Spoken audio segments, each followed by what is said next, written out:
Président. Bonjour, monsieur le patriarche.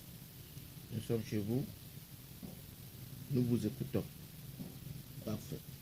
Je vous remercie. Je vous disais lors de mes précédentes conférences que Jésus n'est pas le début du monde. Parce que 15 jours avant qu'il ne soit livré par Judas, il rassembla ses 12 apôtres. Il leur demanda, « Qui suis-je » Pierre lève la main, « Tu es Christ ». Jésus lui répondit, « Tu as eu l'inspiration de mon Père pour savoir que je suis le Christ. » En conséquence, Jésus lui dit, « Toi, Pierre, je bâtirai mon église sur toi. Mais quand le coq sifflera 3 fois, tu me renieras. » Avec mon bac plus 14, politologue spirituel, diplôme reçu par le premier livre, la Sainte Bible. Ce que Paul n'a pas fait, car la confiance n'exclut pas le contrôle. Notre Sauveur Jésus-Christ avait soigné 10 lépreux et le faisait sous prétexte qu'ils étaient ses frères juifs.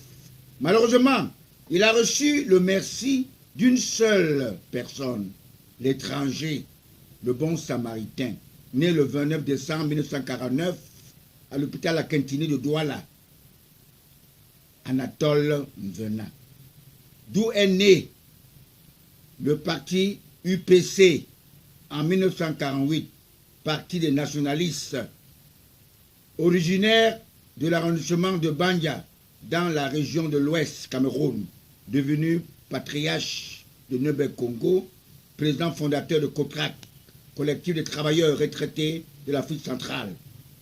J'ai adhéré dans le premier parti démocratique, le parti de lumière, le parti de la flamme, le RDPC, créé à Baminda en 1985.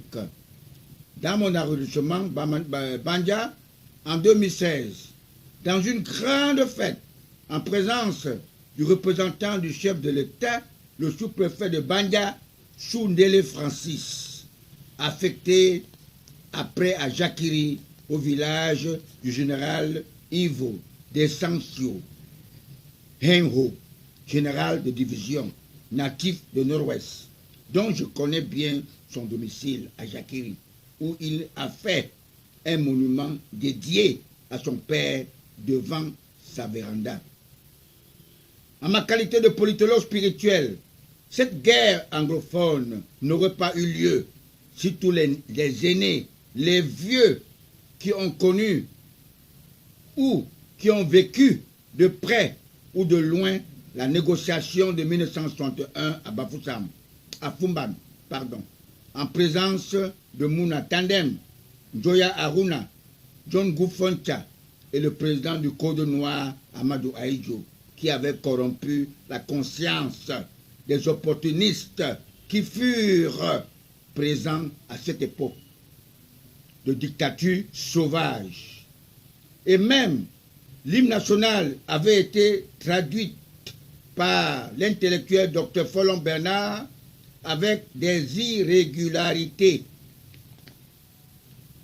Mes très chers compatriotes des pays d'Afrique noire, les Occidentaux devraient se rendre compte que les pays africains n'ont plus besoin de chefs d'État abrutis qui ne servent que leur intérêt.